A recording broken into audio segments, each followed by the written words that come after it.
नमस्कार, मैं हूं रविंद्र जैन और आप देखना शुरू कर चुके हैं सबकी खबर। मुझे ऐसा लगता है कि मध्य प्रदेश की राजधानी भोपाल में मांस के लिए बड़ी संख्या में गायों के काटने का मुद्दा कहीं ना कहीं दिल्ली तक पहुंच गया है, क्योंकि आज प्रधानमंत्री नरेंद्र मोदी जी ने सुबह ही सुबह जिस तरह गायों को चारा खिलाया है, गायों के साथ समय बिताया है, जिस तरह गायों की सेवा की है, और उन वीडियो को केवल प्रधानमंत्री नरेंद्र मोदी नहीं डाल रहे हैं, भारतीय जनता पार्टी के हर नेता को आदेश दिया गया है कि वो अपने सोशल मीडिया पे इसे शेयर करें। अचानक गाय से इतना प्रेम, अचानक ये संदेश पीएमओ से जाना कि गाय में जो प्रधानमंत्री गाय के साथ है, ये सारा की सारा वीडियो पूरे देश भर में फैला दो। आगे बढ़ने से पहले वो वीडियो आपको दिखाता हूं किस तरह ये वीडियो आज भारतीय जनता पार्टी का हर नेता शेयर कर रहा है।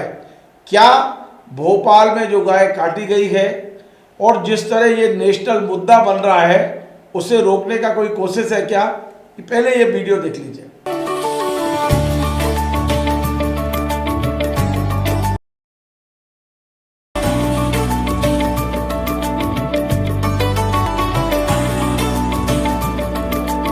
आपने देखा प्रधानमंत्री जी अपने पीएम हाउस में गायों के साथ समय बिता रहे हैं, गायों को चारा खिला रहे हैं, खेल रहे हैं, उनके साथ सेवा कर रहे हैं।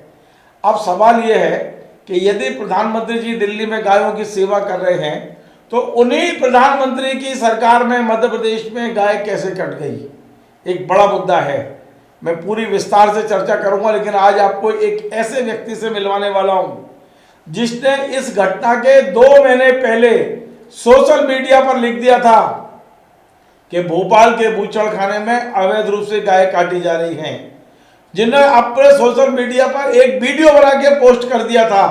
लेकिन हमारे यहाँ तो ऐसा लगता है कि सरकार में धृतराष्ट्र बैठे हुए हैं बड़ी संख्या में, जिनकी आंख कान गले सब बंद हैं। उन्हें सिर्फ और सिर्फ पैसा दिखता है, रकम दिखती है, कहाँ से नोट आ रहे हैं और किस तरह वो चांदी के सिक्कों में आगे बढ़ते चले जाएं। आप सोचिए, पूरे देश और दुनिया में गाय केवल दूध देती है, लेकिन हमारे भारत में, हमारे मध्य प्रदेश में गाय दूध भी देती है, मूत्र भी देती है, गोबर भी देती है और यहाँ के नेताओं को वोट भी देती है। आप सोचिए, गाय के नाम पर वोट लेने वालों के मुंह में दही जमा हुआ है।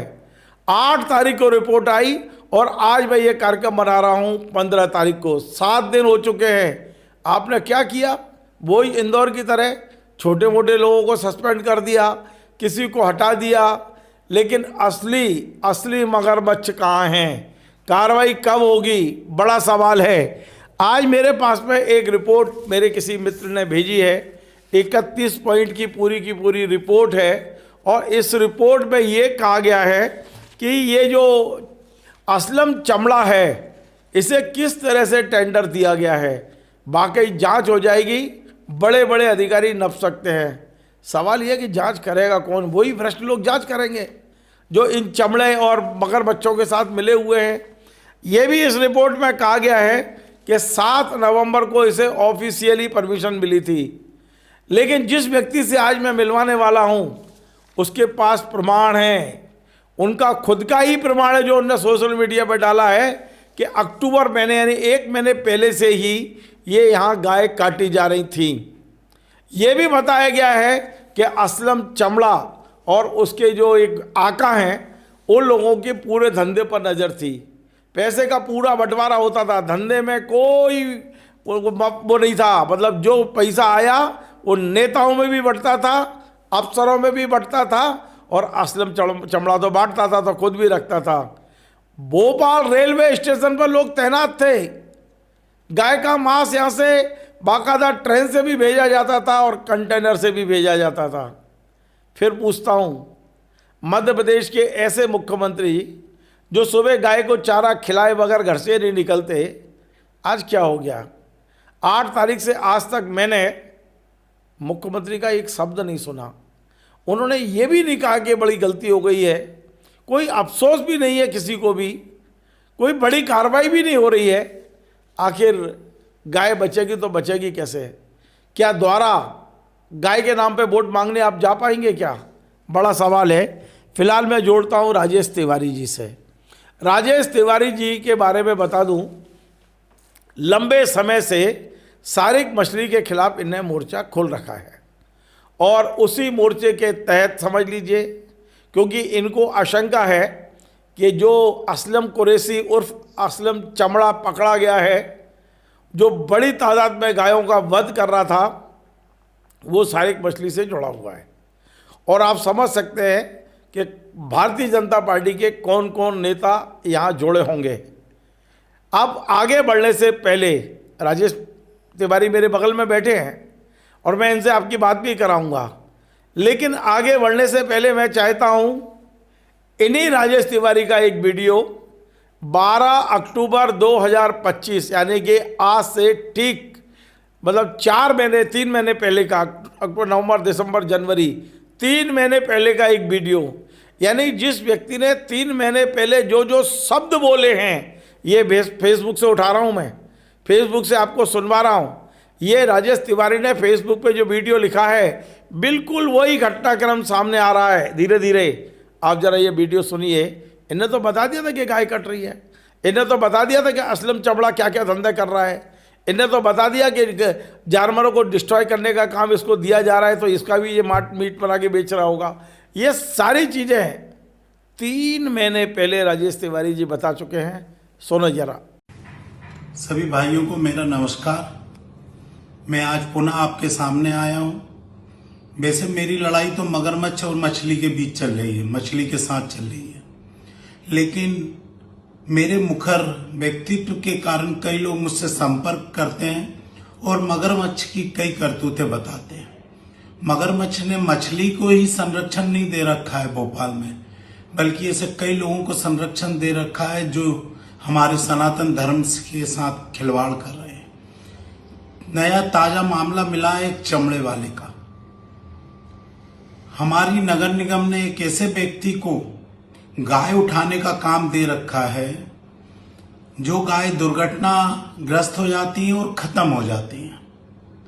तो नगर निगम का ये काम है कि ऐसे व्यक्ति को हम जानवर उठाने का काम दें जो उनको डिस्ट्रॉय कर सके अच्छी तरीके से, क्योंकि सनातन धर्म में गाय को हम अपनी मां मानते हैं। लेकिन अभी यहां बड़ा एक खेल हुआ है। एक मगरमच्छ ने जिसको ठेका दिलवाया है, उसके पास पहले से ही एक स्लॉटर हाउस है, बहुत बड़ा स्लॉटर हाउस है, जिसमें गाय काटने का काम होता है, भैंसे काटने का काम होता है, अन्य जानवरों के काटने का काम चल रहा है। उसी व्यक्ति को मरे हुए जानवर उठाने का काम दे दिया।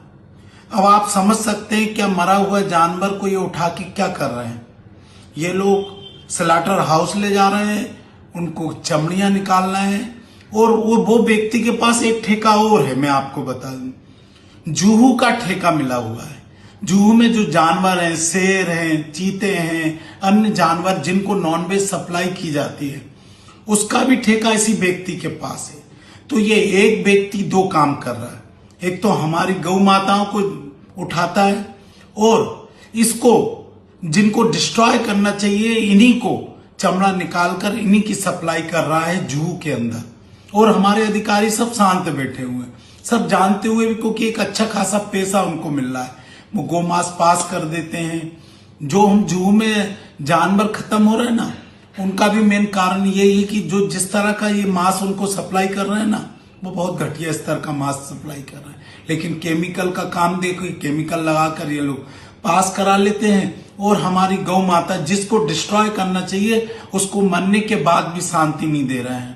तो ये बात मैं आपके सामने रखना चाह रहा था कि भोपाल में ये बहुत बड़ा कृत्य किया जा रहा है, लेकिन नगर निगम शांत है, मध्य प्रदेश शासन शांत है, और उस व्यक्ति को ही ठेका दे रखा है जो गाय को उठाता है, स्लॉटर हाउस ले जाता है और जू में भी सप्लाई कर देता है।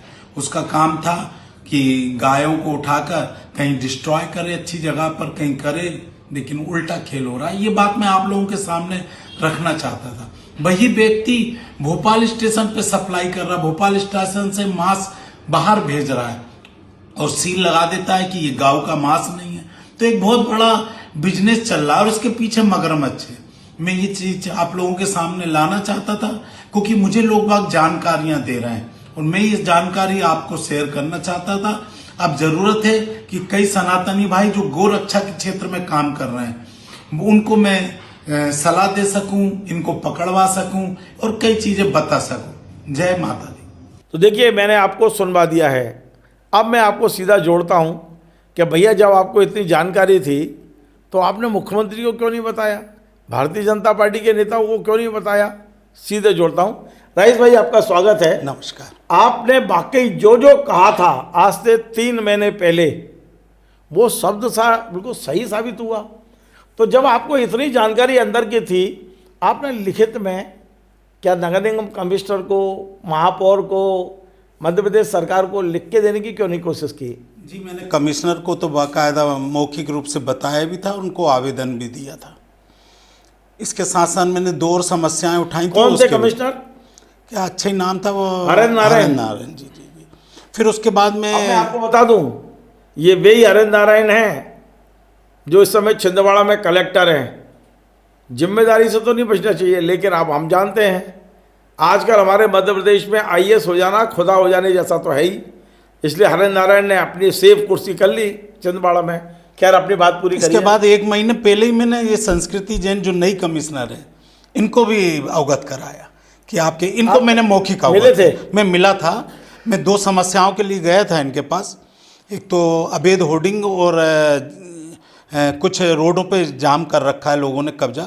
उन दोनों समस्याओं के अलावा मैंने ये समस्या उनको मौखिक रखी थी कि मैंने पूर्व में कमिश्नर साहब को असलम चमड़े की पूरी करतूतें बताई हैं, लेकिन कोई प्रशासन ने कार्रवाई नहीं आज करी। हमारे चैनल पे बता दीजिए क्या क्या करतूत है उसकी। देखिए सर, मैंने 11 अक्टूबर 2025 को मैंने जानकारी कमिश्नर को और उसी दिन मैंने फेसबुक पे भी डाली थी। नहीं, क्या जानकारी क्या है? जानकारी डाली वो तो ठीक है। जी, मैंने ये डाला था कि ये असलम चमड़े एक कसाई के रूप में काम करने वाला एक नॉर्मल आदमी था, लेकिन लगभग 10-15 सालों से आज ये अरबपति की भूमिका में आ गया। इसने स्लाटर, अवैध रूप से स्लाटर चलाना चालू कर। इसी मध्य प्रदेश में हमारी भारतीय जनता पार्टी सरकार जहाँ एक तरीके से गायों को बचाने का काम कर रही है, जीवों को बचाने के लिए कई योजनाएं चला रही है, वहीं पर हमारे भोपाल के बीचों बीच, शहर के बीचों बीच में स्लाटर हाउस चलाने के लिए दिया। इसके बाद आसपास का पूरा क्षेत्र गंदा हो रहा था, हड्डियां, खून। तो इसका विरोध को देखते हुए हमने ये मुद्दा उठाया। और जब हमारे को उन्हीं के कर्मचारियों ने, क्योंकि क्या हुआ कि जब से ये लोग ये अपने बंगाल से स्टाफ लेकर आए हैं, कसाई लोगों को लेकर आए, तो यहाँ के लोकल कसाईयों को उन्होंने हटाने का काम किया। और जब लोकल कसाईयों को हटाने का काम हुआ तो उनको पीड़ा हुई। उन्होंने फिर अंदर की बात हम लोगों के समझ। नहीं, तो इसमें एक जो जानकारी मेरे पास है राजेश जी, यहाँ जो लोकल कसाई हैं उन्होंने कुरैशी वेलफेयर सोसाइटी बना के इसका विरोध भी किया है, लेकिन बाद में समझौता क्यों कर लिया इससे? सर, अब उसमें लिखा हुआ है कि पहले हाई कोर्ट तक गया मामला, सुप्रीम कोर्ट पहुंचा, सर बाद में ये सरेंडर होगा और इन्होंने असलम चमड़ा से समझौता कर लिया। समझौता नहीं कराया गया, इनको बाकायदा दबिश भी दी गई है और पैसे से पूरी मदद भी करी गई। लेकिन उनमें से कुछ लोगों ने हमें बताया कि अंदर क्या, बल्कि यदि ये 1-2-4 दिन और हो जाते तो हमें अंदर का एक वीडियो भी मिलने वाला था जिसमें गाय अंदर प्रवेश करती और बाकायदा ये स्लाटर हाउस में काट। तो हमारे CCTV कैमरे नहीं लगे? CCTV कैमरे लगे तो वो संचालक की, बल्कि ये काम नगर निगम के पास होना चाहिए। CCTV कैमरे का संचालन एक्सेस उनके पास होना चाहिए। भाई, अब आप हत्यारे को ही उसका पूरा दे देंगे हाथ में तो वो किसको दिखाएगा? तो ये तो नगर निगम की पता, हत्यारा ही FIR लिखेगा खुद ही, हत्यारा ही बताएगा कि गाय कट रही। तो ये तो संभव नहीं है ना सर। हमने ये भी बोला। और एक ही व्यक्ति को देखिए, मध्य प्रदेश तो जेल में इस समय जेल में है। तो इतनी जल्दी जेल क्यों भेजा गया? पूछताछ करते तो ये सर मैंने अपने वीडियो में डाला है कि इसको 24 घंटे भी इसको थाने में नहीं रखा गया, जांच नहीं करी गई और पूछताछ नहीं की गई और तत्काल इसको जेल भेज दिया गया। तो इसको तो रिमांड पे लेके पूछताछ करेंगे तो बहुत सारे रेस्ट खुलेंगे। सर, इसमें बहुत सारे रेस्ट खुलते और ये भी मालूम पड़ता है कि इसमें कौन कौन अधिकारी मिले हुए हैं। सर, मैं तो ऐसा तो नहीं नेताओं और अधिकारियों को बचाने के लिए जेल भेज दिया गया? इसमें सीधा मुझे तो किसी बात का डर नहीं है, लेकिन महापौर जी की जो इसमें संलिप्तता है वो किसी से छुपी नहीं होना चाहिए। ये मेरा महापौर तो महिला है यार, वो तो बहुत ममतामयी है। सर आपने कल परसों बयान नहीं देखा उनका, खींच वाला बयान, जिसमें उन्होंने कहा मुर्गे भी कटना बंद होना चाहिए। देखा आपने? माने उनका जो गुस्सा दिखाई दे रहा है कि इससे स्पष्ट दिखता है कि इनकी संलिप्तता है। सर और एक मेरे बताइए, बिना परिषद में मैं आज ये लोग कह रहे हैं कि नवंबर में चालू हुआ और मैं अक्टूबर में बोल रहा हूँ कि ये स्लॉटर हाउस चल रहा था, क्योंकि मुझे पूरी जानकारी थी। और आपको मैं एक और चीज़ बता दूं, इसी व्यक्ति को आपने भोपाल के जीव जंतु उठाने का काम दे दिया। इसी व्यक्ति को, उसमें क्या दिक्कत है राजेश भाई? भाई सर ये क्यों नहीं, आज एक वीडियो मैंने डाला है कि आज गायों को वो किया जा रहा है, क्या डेमोलाइज करा जा रहा है, कि ज़मीन के अंदर किया जा रहा है। लेकिन इससे पहले जब इस चमड़े के पास ये था तो कोई गाय को कहीं देखा गया? सीधा सीधा ये स्लॉटर हाउस में ले जाता था। उसी गाय को जिसको हम अपनी माता मानते हैं, जिस गाय को मरने के बाद भी इन्होंने शांति देने का काम नहीं किया, ये स्लॉटर हाउस में ले जाते थे और उसी का मांस जू में भेजते थे, क्योंकि इनके पास जू के भी जीव जंतु को भोजन देने का काम। भोपाल का जो वन विहार है, वन विहार है। अब आप बताइए, एक ही व्यक्ति को तीनों जगह के ठेके दे दिए, स्लॉटर हाउस भी दे दिया, मृत जानवरों का ठेका भी दे दिया और जानवरों को भोजन का भी ठेका दिया। आपको कह रहा है कि जो वन विहार के जंगली जानवर हैं जी। वो इनका मीट खा के बीमार पड़ रहे हैं। सर मैं आपको बता रहा हूं, यदि इसमें जांच कर ली जाती ना तो कितने जानवर मर रहे हैं और उसका कोई, क्योंकि वहां जो डॉक्टर है इसकी मेन भूमिका रहती है, उधर का भी डॉक्टर पास कर देता। पे कार्रवाई तो हो गई, मैंने सुना निलंबन हो गया उसका। सर मैं अभी भी बोल रहा हूं कि निलंबन से कुछ नहीं होगा। मैं आपको एक इन्हें गिरफ्तार करके जेल भेजना चाहिए। इसमें इनका मेन हाथ है। यदि आपने आपराधिक कृत्य किया है, बिल्कुल सर, इसमें ये इनको सस्पेंड कर। हम भी ये चाहेंगे कि एक बार भोपाल नगर निगम, मध्य प्रदेश सरकार और मुख्यमंत्री और भारतीय जनता पार्टी के वरिष्ठ नेता इस बात में हमारा सहयोग करेंगे कि जो डॉक्टर यहाँ तैनात हैं, जो अपना कर्तव्य सही से पालन नहीं कर रहे हैं, यदि उनकी भूमिका गौकसी में आती है तो फिर आप केवल निलंबित मत करिए, FIR करिए, गिरफ्तार करिए और असलम के ही बैरिक में जेल में बंद रखिए फिर। जी भैया, बहुत सही बात बोली सर आपने। और मैं एक चीज़ और ध्यान दिलाना चाह रहा हूँ। मैं भोपाल स्टेशन पे, आपको मालूम होगा जितना ये टन इधर सप्लाई करते हैं, ये गाड़ियों से सप्लाई करते हैं, उससे कहीं ज़्यादा भोपाल स्टेशन के पार्षद के द्वारा सप्लाई होता है। पार्सल के द्वारा। और जब हम जानकारी लेने जाते हैं तो वो बताते हैं, क्योंकि एक इनका मैनेजर है सब्बू, जो पूरा मेन काम संभालता है। असलम चमड़े तो दूर रहते हैं, अच्छा, एक सब्बू है, एक कोई भूरा, निजाम भूरा, ये 3-4 लोग इसमें मुख्य भूमिका है, जो अभी बाहर घूम रहे हैं और इसकी सेटिंग कर रहे हैं छुड़ाने की। ये मेन रूप से काम असलम को छुड़ाने के असलम को। अरे सर अभी तो ये प्रयास ये कर रहे हैं कि जो ये अभी कहाँ से, अपने मथुरा से आया ना जांच रिपोर्ट, इस रिपोर्ट को दूसरी जगह भिजवाने का काम करके उधर से रिपोर्ट गलत बनवाए जा रहे। बिल्कुल अभी रिपोर्ट बदलने की तैयारी की जा रही। मैं माननीय मुख्यमंत्री जी, एक बड़ा आरोप राजेश तिवारी जी मेरे स्टूडियो में बैठ के लगा रहे हैं। मध्य प्रदेश के मुख्य सचिव अनुराग जैन साहब, आप सुनिए इन सब चीज़ों को।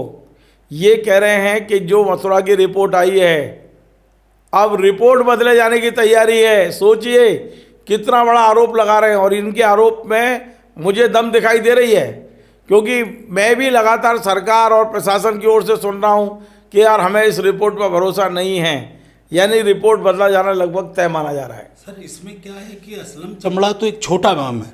आप ये मेरी बात आपको लगेगी, आपको ये नहीं लग रहा है कि इसमें पूरा नगर निगम मिला हुआ है, इसमें कोई नेता मिला हुआ है जो बाकायदा असलम चमड़े को सपोर्ट करता है? तो इसकी जांच मेन होना चाहिए। अभी इसकी जांच नहीं चल रही। प्रशासन ने एक लेटर निकाल दिया कि हमने 7 कर्मचारियों को सस्पेंड कर दिया और डॉक्टर को सस्पेंड। क्या सर इन लोगों की आपको भूमिका लगती है? पकड़ा कैसे गया ये? सर इसमें क्या हो रहा है कि सूचनाएं बराबर मिल रही थी, आपको भी और मुझे भी मिल रही थी, और फिर हिंदू संगठनों को भी दी जा रही थी, क्योंकि वहाँ के लोग बहुत त्रस्त थे, असलम चमड़े से त्रस्त थे। तो खबर तो हमें उन्हीं के अंदर की कोई मुखबिर खबर दे रहा था। जी सर, ये कंटेनर में गाय का मांस जा रहा है। इस कारण ये पूरा जो कंटेनर था 26 टन का, जी, हो सकता है कोने में थोड़ा बहुत गाय का रखा हो, बाकी भैंस का हो। सर मैं कह रहा हूं कि पूरा का पूरा माल गो मांस का था सर। ये क्या होता है, भैंस का मांस और गाय के मांस की डिमांड बहुत है, इस कारण पूरे विदेश में गाय का मांस भेज रहे हैं ये लोग। लेकिन यार राजेश भाई ये बताओ, मेरे को अच्छी तरह याद है, मैं विधानसभा में बैठता हूँ, रिपोर्टिंग करता हूँ, शिवराज सिंह चौहान का एक बयान आया था जी जी। और उन्होंने कहा था कि हम भोपाल में जितनी आवश्यकता है उतनी जानवर कटने की अनुमति देंगे। एक पाव, उन्होंने शब्द बोला था, एक पाव मांस भी हम भोपाल के बाहर भेज दें और भोपाल से एक्सपोर्ट करने का परमिशन नहीं देंगे। फिर ये क्या हो रहा है सर? पहले असलम चमड़े और उनके साथियों का रिकॉर्ड पता कर लीजिए, ये भोपाल में 2-3 बार पहले भी पकड़ा जा चुके हैं।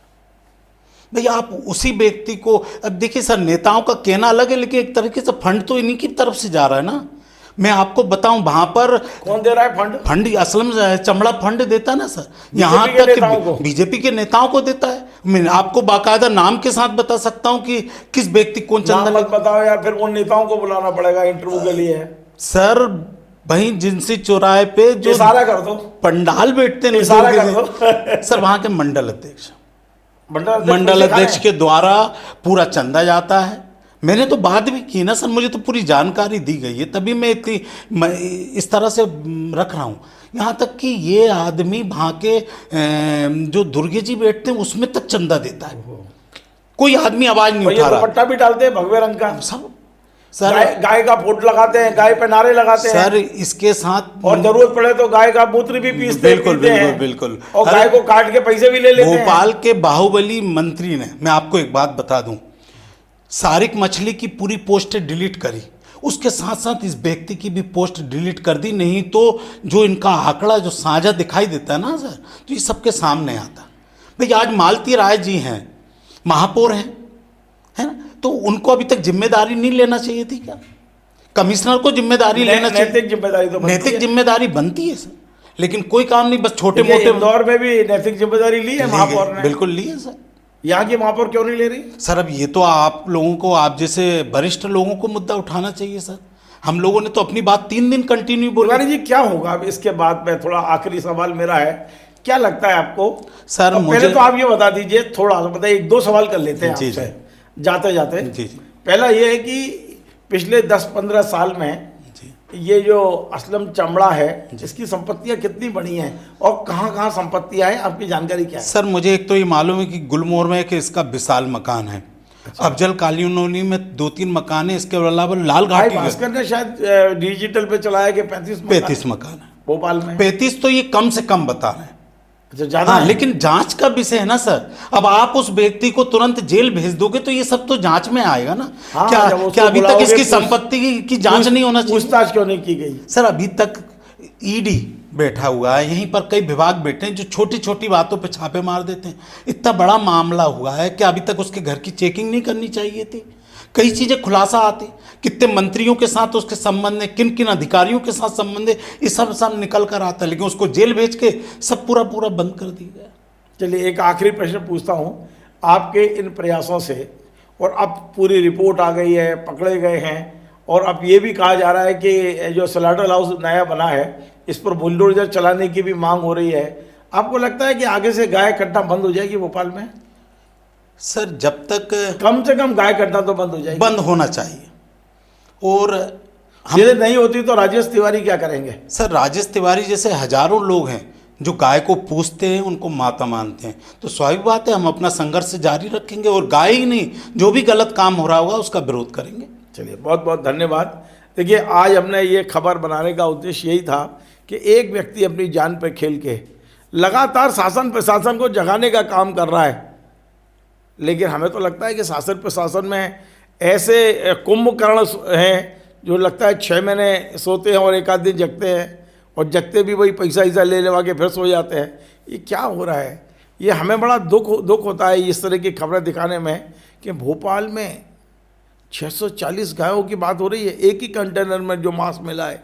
कितनी गाय कटी होंगी ये बोल रहे 3 महीने से, तो मैं शिकायत कर रहा हूँ गाय कटने की। ये तो 17 दिसंबर को गाय कटी थी, उनका उल्लेख है। भास्कर ने एक बड़ी खबर अभी दी है कि बैतूल के रास्ते से अलग अलग वाहनों से 15 दिसंबर को 160 बछड़े लाए गए, उन्हें काट दिया गया है। तो क्या हो रहा है ये? और बहुत सारे बड़े बड़े नेताओं के मुंह में दही जमा हुआ है इस समय, बोल नहीं पा रहे हैं, बेचारे बोलने की स्थिति में नहीं है। लेकिन आपके मोहल्ले में यदि वोट मांगने आए, एक बार पूछिए जरूर कि गाय कैसे कट गई। नमस्कार। Join the next be the best, Bundelkhand का सबसे विशाल और आधुनिक विश्वविद्यालय ज्ञानवीर यूनिवर्सिटी। ये सिर्फ एक यूनिवर्सिटी नहीं, ये है आपके सपनों का लॉन्च पैड। यहाँ मिले आपको smart classrooms, modern campus, updated labs और एक्सपीरियंस्ड फैकल्टी। हर स्टूडेंट को मिलता है कॉन्फिडेंस, ग्रोथ और एक ब्राइट करियर का प्रॉमिस। नए सेशन के लिए एडमिशन ओपन है, तो इंतजार कैसा? आज ही कांटेक्ट कीजिए।